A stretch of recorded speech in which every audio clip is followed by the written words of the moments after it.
Welcome to CREATE+CO podcast. I'm here today with co-founder and principal at CREATE+CO architecture interior design firm, my business partner and very good friend, Angela Davis. You guys are going to love this episode. We talk about our origin story and we got some really great little anecdotes and things to share with you. So stay tuned. Here we go.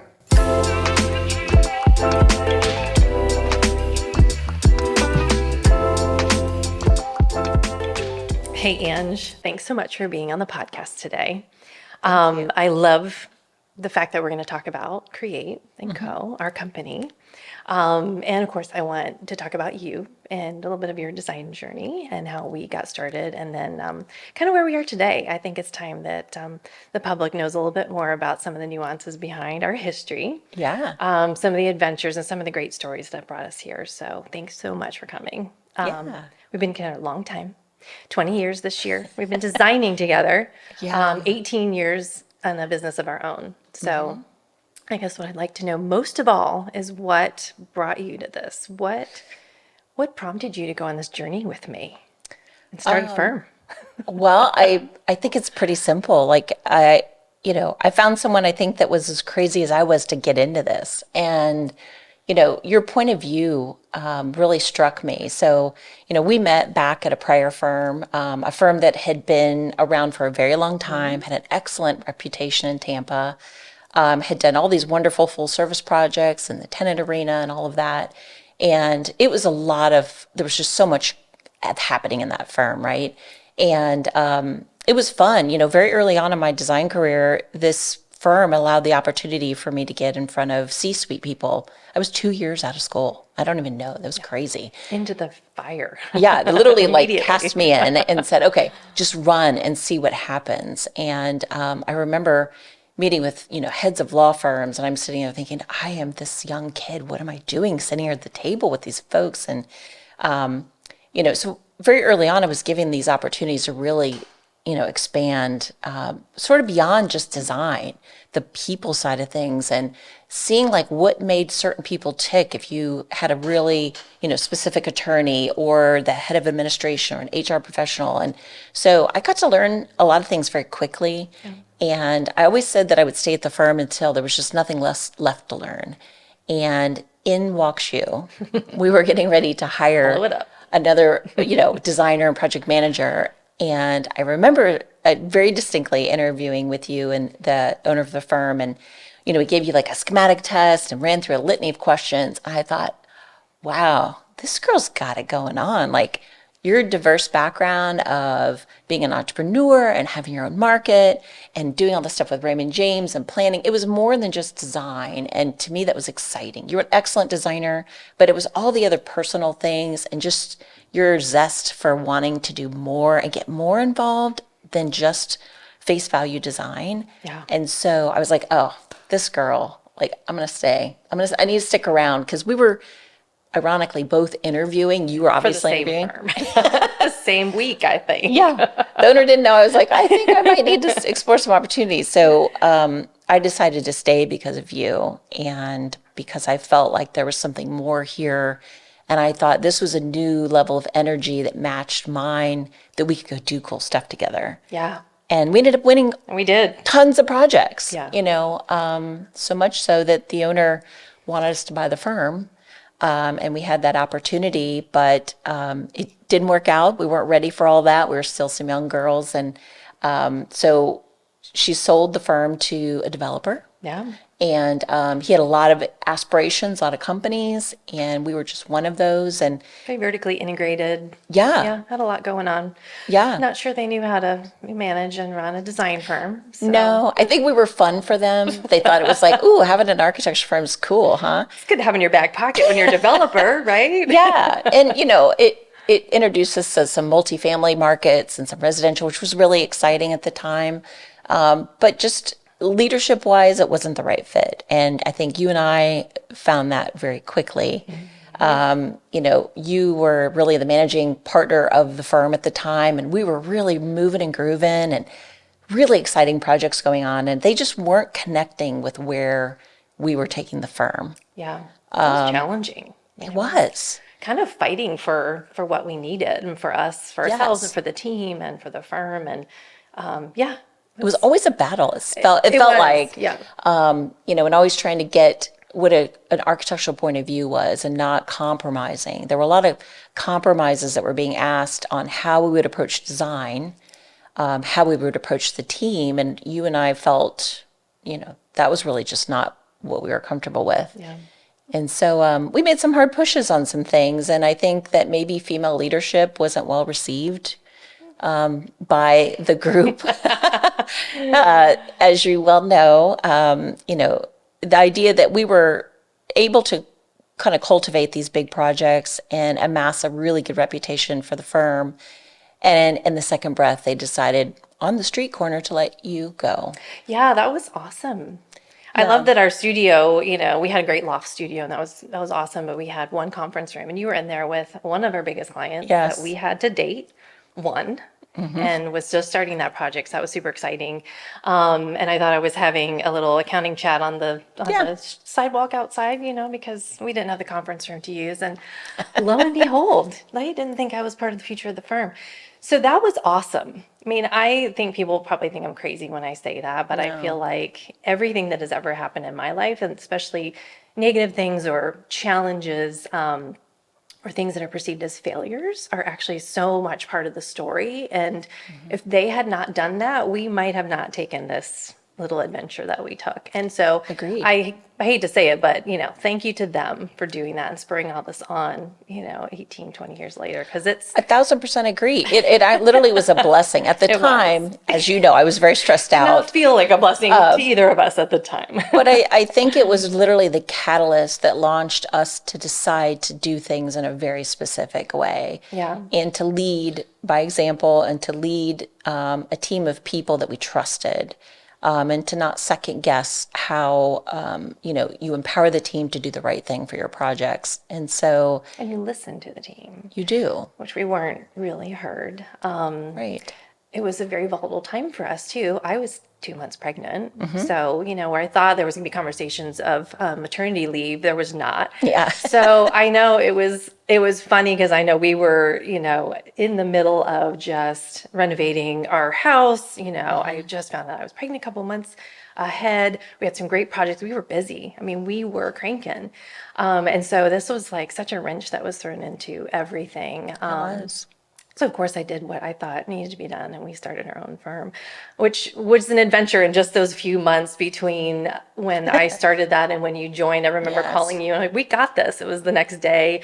I'm painting outside, I'm just thinking through everything. My wheels are turning, and like, we're going to do this. We're going to start our own firm, get in there, like get in the midst of this brand new project that we got. It was a huge opportunity that I'm sure you'll talk about a little more, in a minute. And so that was super exciting, for us. And we actually bid on the same projects a couple times in those months before you came over to the firm. So that was a lot of fun. So I love the beginning of us, and I think that we took it upon ourselves to say, this is how teams should be run. This is how a firm should be run. We can empower not only ourselves as women-owned business. We can empower our team.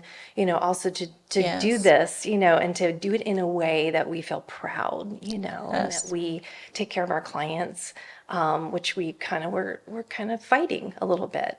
So Very that much. was it. That was how it launched. Yeah, I'm so thankful for it. I love that story of us, and it was fuel by fire too, because I think that ignited something that has carried with us, even to today. Yeah. And how we run things, and how we seek out the right clients and seek out the right people to be with us on the journey. So your first day was the same day my daughter was born. I know. Or maybe the next day. I think you did come to the hospital the next day. But here we are, 20 years later, and we have become, internationally known. We have clients all over the globe.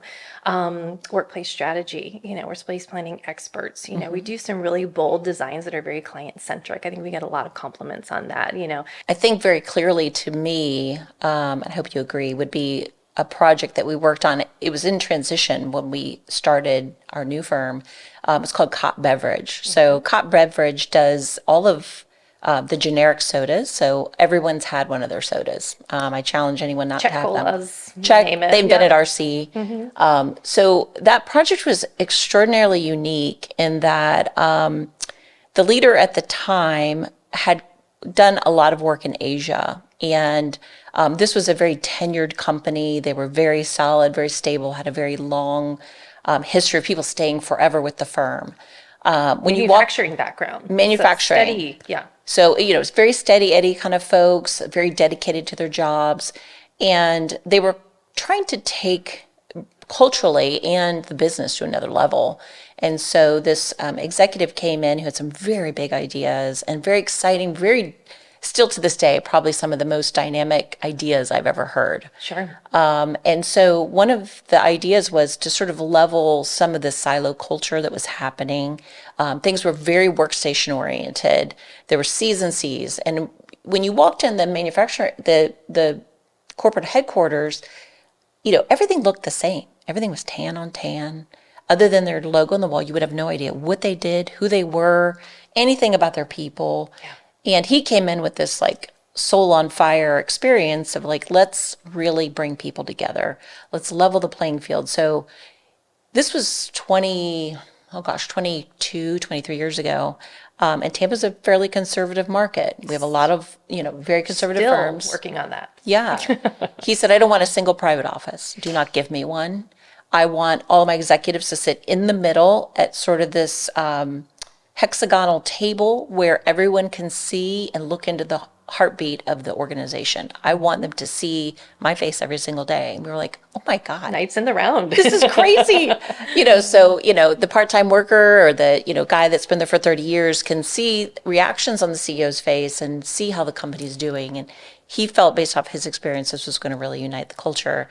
He also wanted to explore the brand. People needed to feel what it was. And that was the challenge. It was a generic soda manufacturer. Yeah. How do you celebrate a generic generic brand? So we took a very Class C office space that used to be a coin collection for, I think, Bank of America, and converted it into this really Google forward kind of space, if you will. Nobody was doing this at the time. Culturally, outside of Tampa even. And the company hired an HR executive from Microsoft. He did a lot of work with Xbox. And so he had a really great perspective from a company standpoint. So he was challenged to bring the company along. We were challenged to say, okay, what does it look like with design? He was such a great advocate. Oh my gosh. For his teams and for the project. He was amazing. He was. And we spent a lot of time, talking to the teams, interviewing them to understand the type of workers they were. So we were doing workplace strategy really kind of before it was a buzzword. Mm-hmm. We were trying to understand, how do we take these people from a cube and make them in this very open, dynamic space and not have them freak out. Right. And still be able to get their job done. Right. They needed focus. Right. And so with his help and a couple other key members, we went through this journey and really learned the dynamics of a manufacturing company, what sort of stressors there are, and created a workspace that was super dynamic.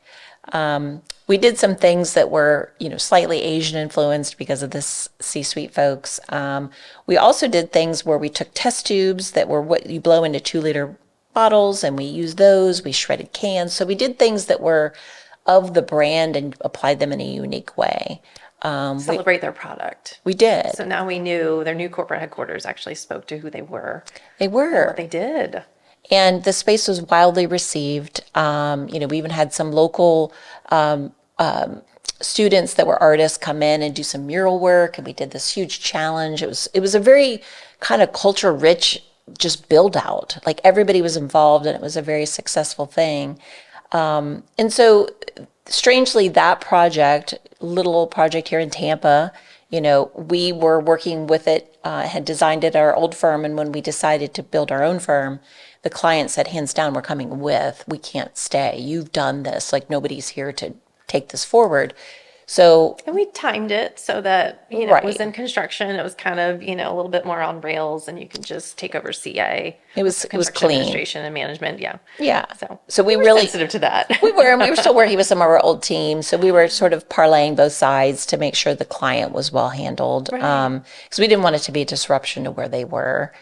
And so the project was a great success. And what happened after that, it just still blows my mind. And I think this is a little behind the veil that we rarely talk about. And I think it's important to share the story because for me, and I think you would agree, this really catapulted and put us on the map of who we are, and really celebrated how we think about design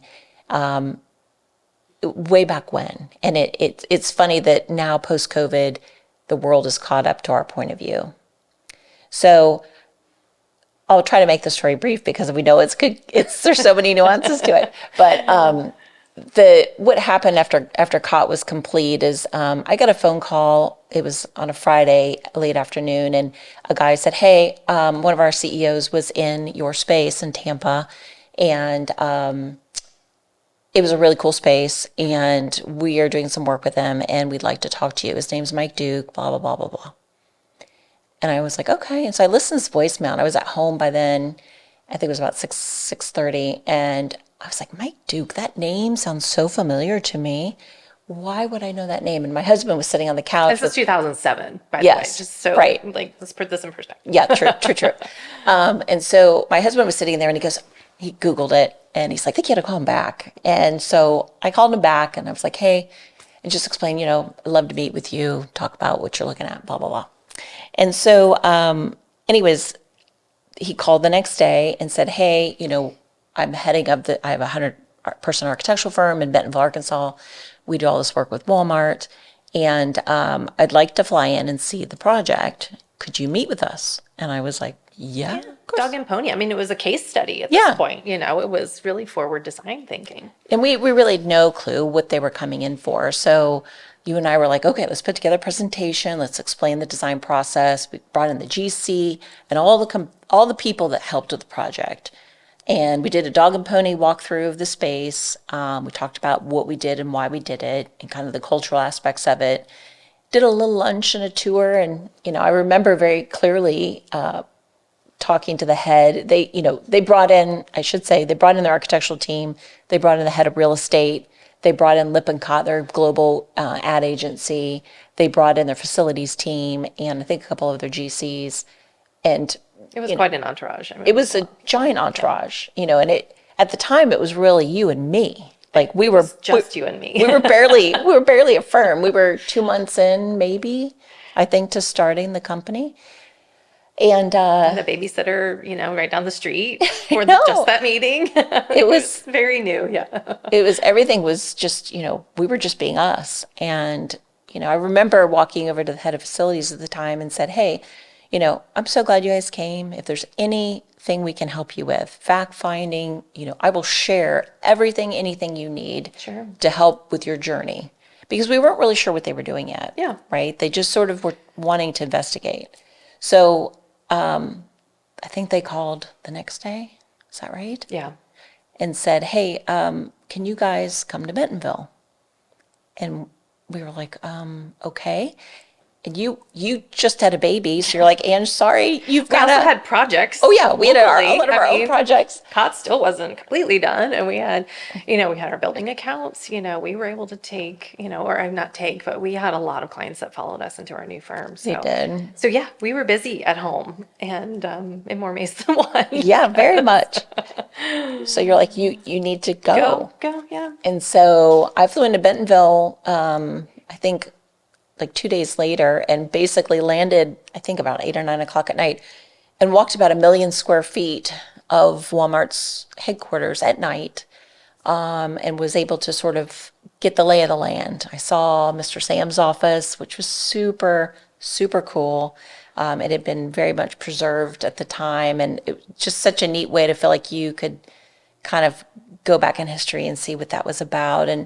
And they were so kind and so generous with allowing us to see some of the really really important nuances of what built that company. Yeah, they're very proud of that. I mean, and that's the basis of their culture and everything about who they are, you know. It really is. And I was thankful for that experience. Still, we had no idea why we were there. So I remember showing up at the architectural firm's boardroom the next day. And I'm sitting there and I said, hey guys, it's so great, so thankful to be here. What can we help you with? And they said, well, we want you to design Sam's Club's global headquarters. And we're going to be boots on the ground here. We'll help you architecturally, but we need someone to help conceptualize the entire thing and design it and help us through this process. And we loved what you did in Tampa. We think that that is applicable to where we want to take the future of Sam's Club. And Because at the time, Sam's Club was still kind of the redheaded stepchild living within Walmart It spaces. was. I mean, they weren't established as their own, freestanding team. They really weren't their own brand, like that was celebrated at the time. So this is big news. It was. And, Sam's really, they were almost were competing with each other between the Walmart folks and the Sam's Club people, even though Sam's was their upper echelon. Like you can get diamond rings and buy jets and you can get some really high-end things there, but they didn't really celebrate that a lot and kind of give themselves unique identity. So that was part of the challenge for us. And I remember thinking, oh, wow. When they said that, I said, okay, Yeah. yep, we got it. And I remember getting in the car and calling you going, oh, you just, guess what happened? Back together. Like, what? So we were calling all of colleagues and, maybe that started, a pattern for us of seeking out like people we know that could just jump in and get it done and who were super skilled. And so that's really how we launched. And so we designed, was it 100,000 square feet for Walmart, Sam's Club, and then 500,000 square feet. Oh, excuse me, 500,000 was Sam's square feet. Club's freestanding building that they bought off eBay, I believe that was. That's right. But so they purchased the building and we did all of that design. And that was a 3-year endeavor in itself. And then we spent the next, 5 years just working on workplace strategies and trying to help Walmart, infill where Sam's Club came from, Global People Center, executives, marketing, like all some pretty key departments that we worked with to get them up to speed. We were, I think one of the biggest compliments we've received, I mean, we interviewed hundreds and hundreds and hundreds of people. We did. Every individual that was there at the time we talked to, we walked and saw how they worked. We challenged every furniture manufacturer to really think outside the box and to be aggressive and think differently. And what was exciting about all of that whole journey is at the end of the day, things looked different than maybe what the typical worker thought they would look like, but it accommodated all their needs. And you and I went back to go meet with the head of HR and the team we'd worked with and said, okay, give us some critique. Like, how did this go? This is a huge project. Like, we were 4 or 5 floors. We had giant kitchen. We had all these interview rooms. We were celebrating their brand. There were so many components to this. Tell us what we could have done better or different. And she said, you guys, I can't. Like, you did it. Like, there's no way. Everyone loves this space. So much so that people are now leaving our sister company, Walmart, and are competing for these jobs. Which was kind of the idea to begin with. It was. Yeah. But they said, now we've got to really look at the mothership at Walmart and try to figure out how we can bring some of this over. And, I think it's important to say with this design, you think of Walmart being global headquarters and, sky's the limit, right? They're the biggest. No. But we were very careful and very frugal with the design. So things were very well thought out. They had to be super durable. Yeah. They had to be cost conscious. So it wasn't just like, great, you have Walmart and you could just design whatever you want. It was like, no, you've got to design it very thoughtfully. Yeah. It felt quite the opposite. I mean, we had some very stringent budgets and like you said, there was also a performance factor that needed to be in. And also the perception, like, does this look too high end? There's also a reputation that Walmart and Sam's Club need to uphold. So we were very careful to do all of that too, while also celebrating the employees on the inside. So I think that was, and I think to your point, the listening, as you you're kind of talking about like the interviews and like we met with the executives and all the leaders and all. And I think that kind of boiled down to the listening and like how many hours that we actually listened to Oh my people gosh, and yes. digested that information and didn't have this just data overload. We're able to spin that into some real solutions, that people felt really productive. And so that kind of makes me think, because that's kind of something that we are constantly reminding ourselves, our clients, and our team, is how important listening is. And why do you think that is at the core of our philosophy? I think because we've always been very people centric and very curious. Like it's hard to stop asking questions sometimes Yeah. because there's always more. And I think that you and I have always had this insatiable curiosity of people and like finding out what they're about and what makes them tick. It's just I think you either have that as a person or you don't. I don't know that you necessarily can always cultivate it. So I think listening and being humble enough, I don't need everyone to hear my point of view. I'd like to know your point of view and to help. Sort of being a steward of the information that's been given to you and figure out how to help that person be better or create something else with your help. So listening has always been fundamental. We have won a lot of projects from listening. I think that, even with the Walmart days, we won a global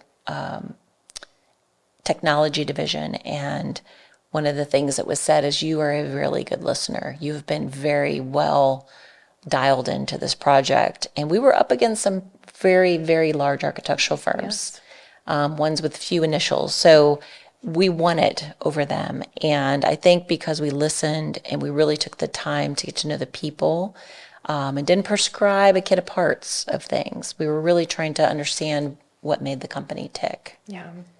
And then not trying to, but then we've curated their own kit of parts, in answer to that. So it is not a blanket solution. It is not, well, let me see what 10 other companies are doing that are my size and kind of what we do.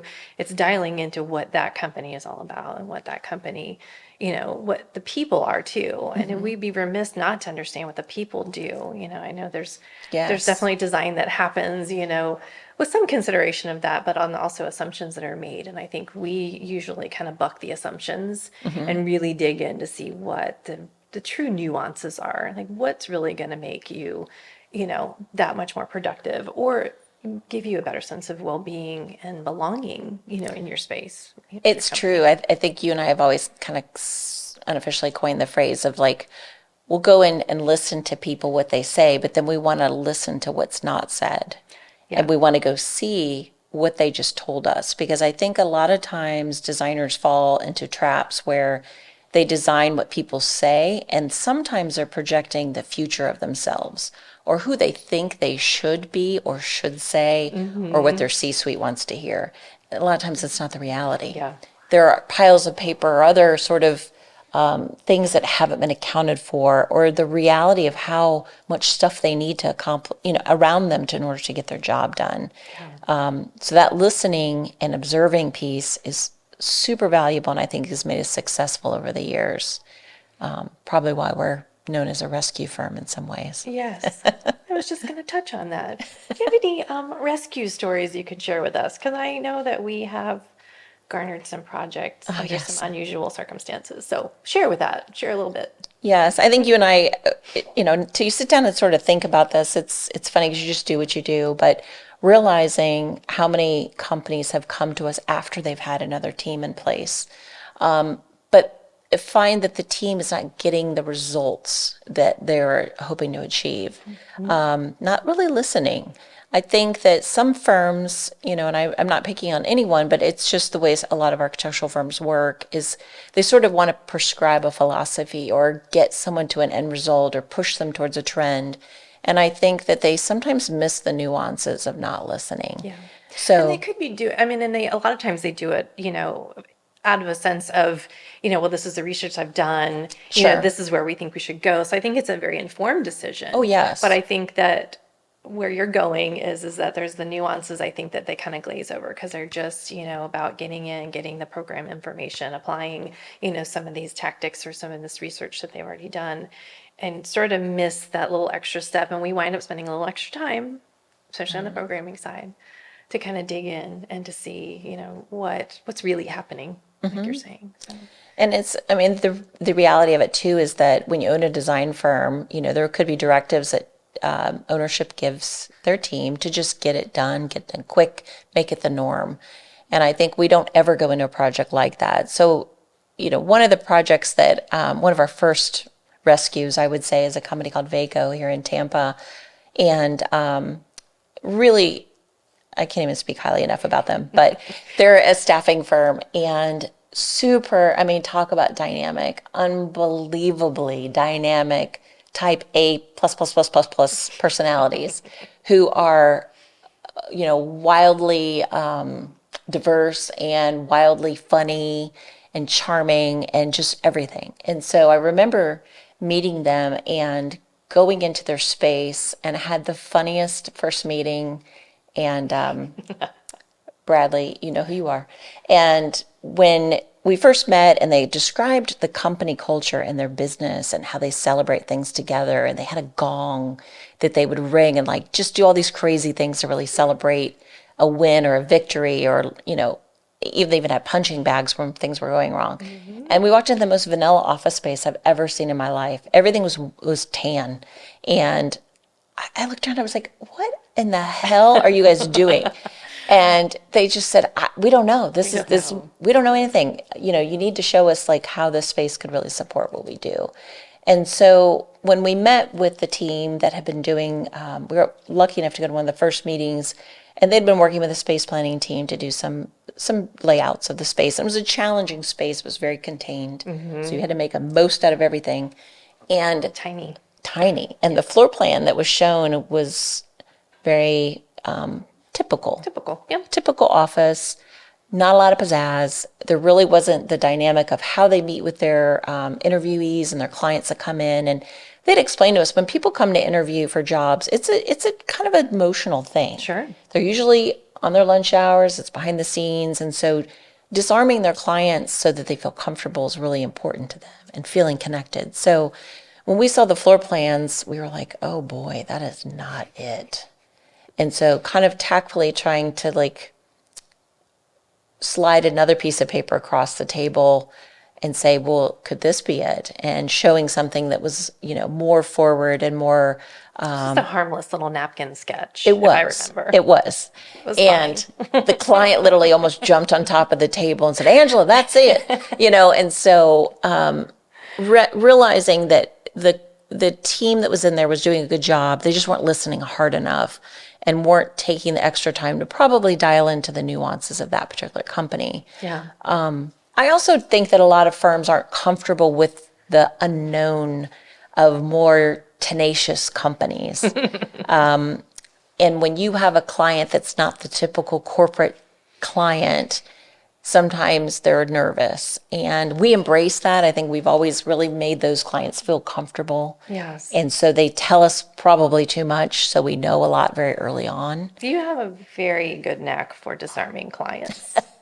We try, I think we do, Yeah. We both do, but I think you in particular, will wind up being best friends with somebody after a first meeting, because you just dig into every little thing that's happening in their life. And that's awesome, because that translates into the work too, and that's, I think, what you're saying, that uncomfortable piece where you kind of get in, you're like, I don't know if I want to know all this, but it also informs me a lot about how the space needs to roll, It does. And I think that's something that's deep within our culture of why we've been successful, is we get in and help people figure out the space. Right. The reality is whoever's chosen or voluntold to sort of lead the project, it's usually something they've never done before. And it's usually a scary endeavor. There's a lot of money attached to it. Mm-hmm. They're responsible for, steering the ship and sort of getting the C-suite to agree. At the same time, making sure the people are heard and being good stewards of the money and the design. And I think that we, through a series of just being real with these folks and really dialing in and trying to know them, allow them to be vulnerable with us. Yeah. And tell us their insecurities. We like to know up front. It's like, what's making you nervous about this? Like, let's talk about this. Put it on the table. Where do you need to be? How do you need to sell this to your team? So we we kind of get into the psychology of stuff with them so that Absolutely. they know that we have their best interest beyond design, beyond architecture. We're going to get that done. It's going to be amazing, but we need to make sure the people component is taken care of and that we are their advocate from the beginning and helping them make good decisions because they've never had to make these before. It's a lot. I mean, and there's a lot of pressure and it's stressful. It And is. yeah, there's a lot of unknowns. And so I think we do a really good job of educating the client as we go and being that advocate and taking them under our wing. And as you like to say sometimes, the bubble that we create around our clients. And I do love that term because we kind of put this protective, sort of layer around the client and we assemble the team around them, whether we're doing the full blown design or, permit documents or whatever. We still are there to be their advocate, to be their guide, their consultant, and to bring them through this process and be able to also translate between, the things that the MEPs are telling them, and they've got structural and they've got AV, and they have so many different parts and pieces. We know just enough about all of those things to be able to bring those together and to be that advocate. Yeah. And say, we got you. We got your back, and we're going to pull you through this. And we talk so much and we focus so much on the employee experience of the space.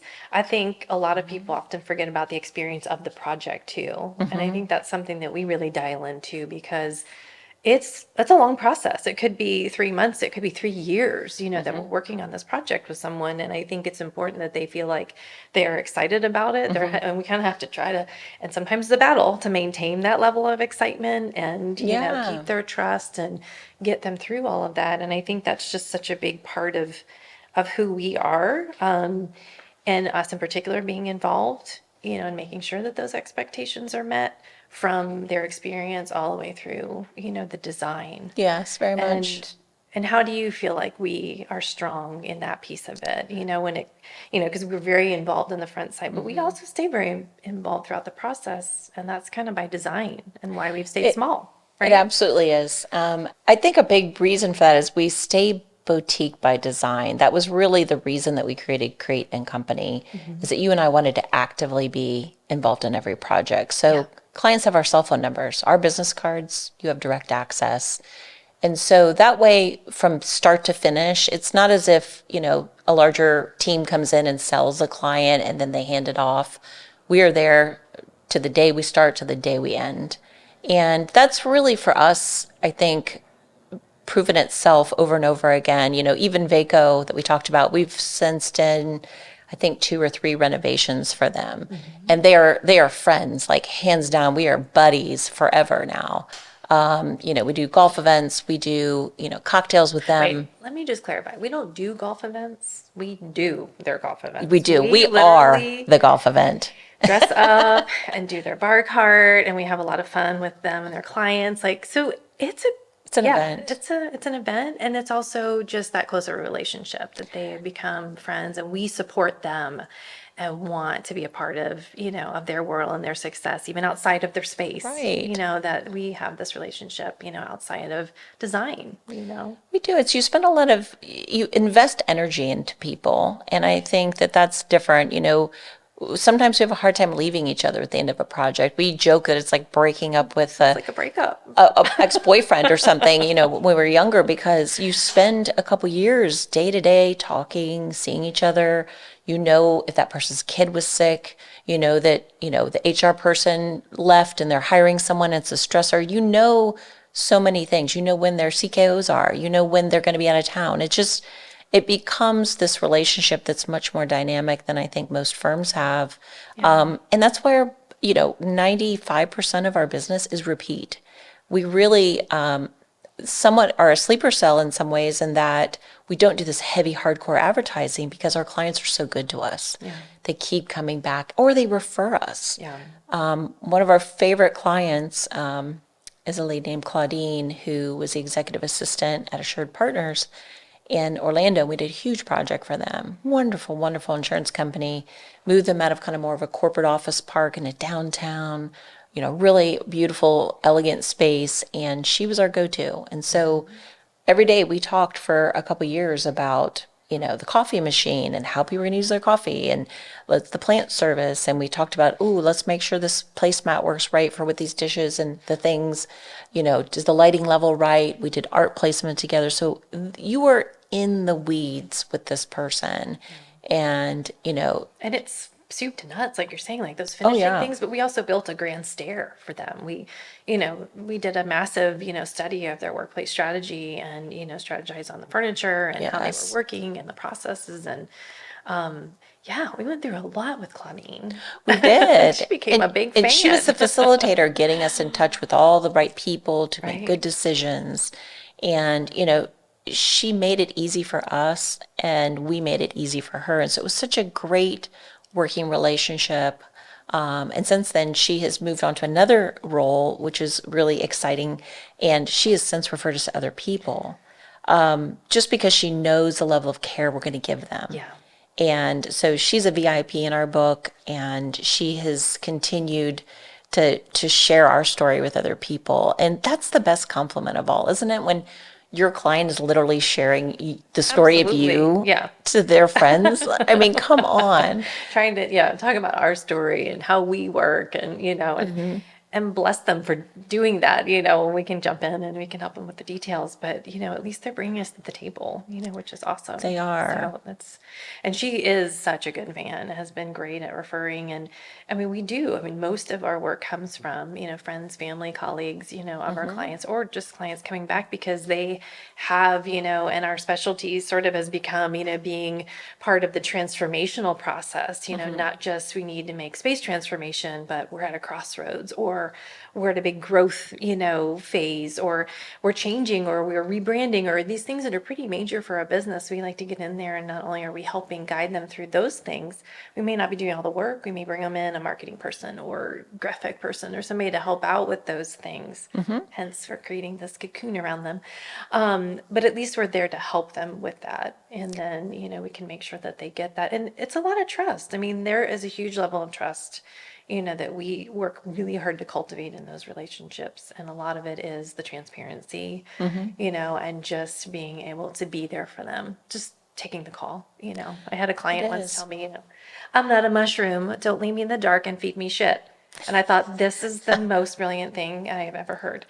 And I think about it every time I have a client that, don't wait and let them ask to see what's happening with their project. We want to keep them updated. And Yes. I think that's a big piece of what we do throughout the project is, we're that client liaison, and the design process goes to different folks on our team, but we're still in the midst of it, right?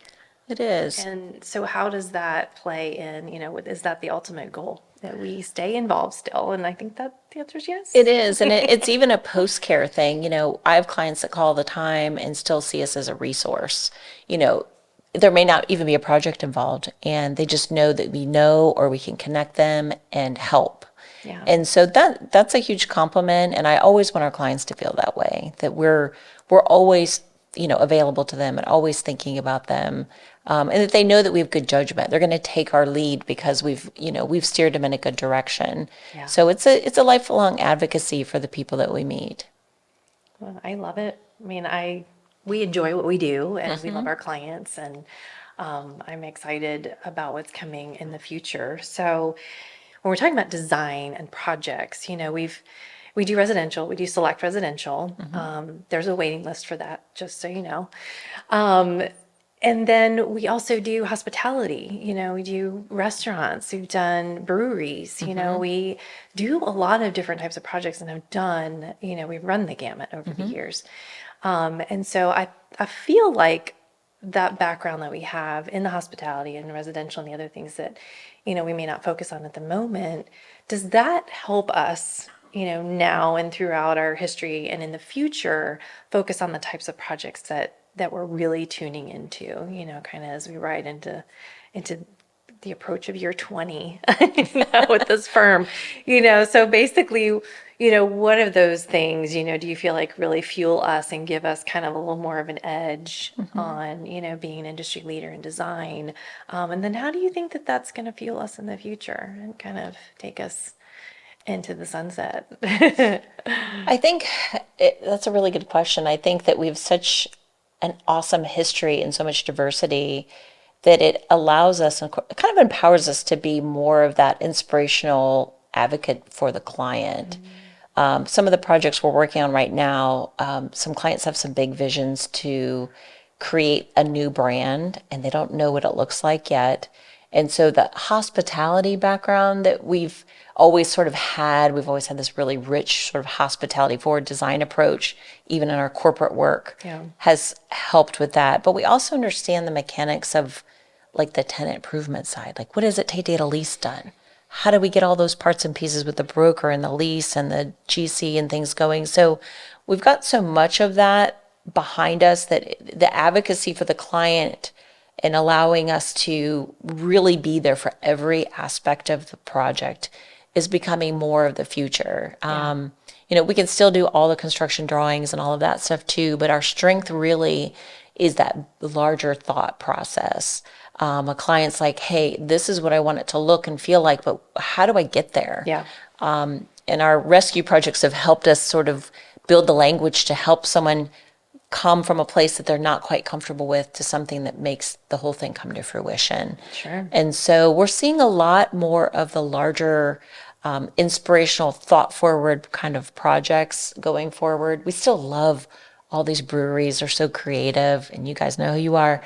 And their friends refer us to other projects. And so, being able to inspire those folks, they may not always be able to afford the full services, but we're there as a friend and an advocate and a believer in what they do. So we will help inspire them and get them off go and connect them with the right people. So I think for us, finding the clients that really appreciate and value that long-term relationship piece, who know that we've got all this workplace strategy in our bag of tricks. We know how to move and groove through leases and talk the broker talk, that empowers them to choose us as their design partner along the way. In residential, because we do all these wonderful projects, people are like, hey, can you come talk to me about my house? And for years, we always, sort of set it aside because we're so focused on corporate, but our point of view does lead us to do residential now for the right clients, more in a wait list situation so that we can really pay attention to those folks too.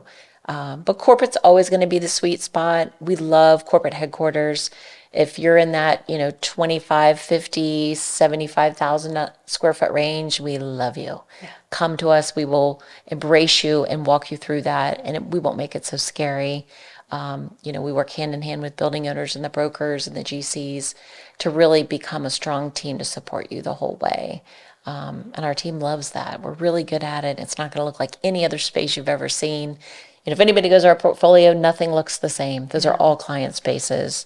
They were all client driven. They were all their dreams. We just got to draw them and help them come to fruition. So for me, those are the clients that still fuel our fire and who get us excited and passionate about what we're doing every day.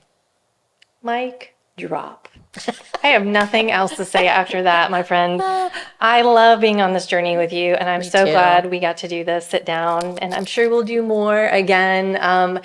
And we also wanted to do like some shorts. There's some cool social media stuff that we want to get started this year. And absolutely. I'm excited to do it with you. And love that I get to do this now. And it brings a whole new level and layer to Create & Co. And just thanks for being here. Yeah, thank you. Congratulations too. This has been on the vision board for a long time. I know. And I'm glad it's here. And it's real. Yeah. Yes. So thank you.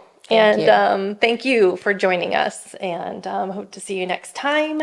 Don't forget to share with a friend because we got to get the word out. And also drop me a note in comments or email and let us know if there's questions or topics that you want to talk about.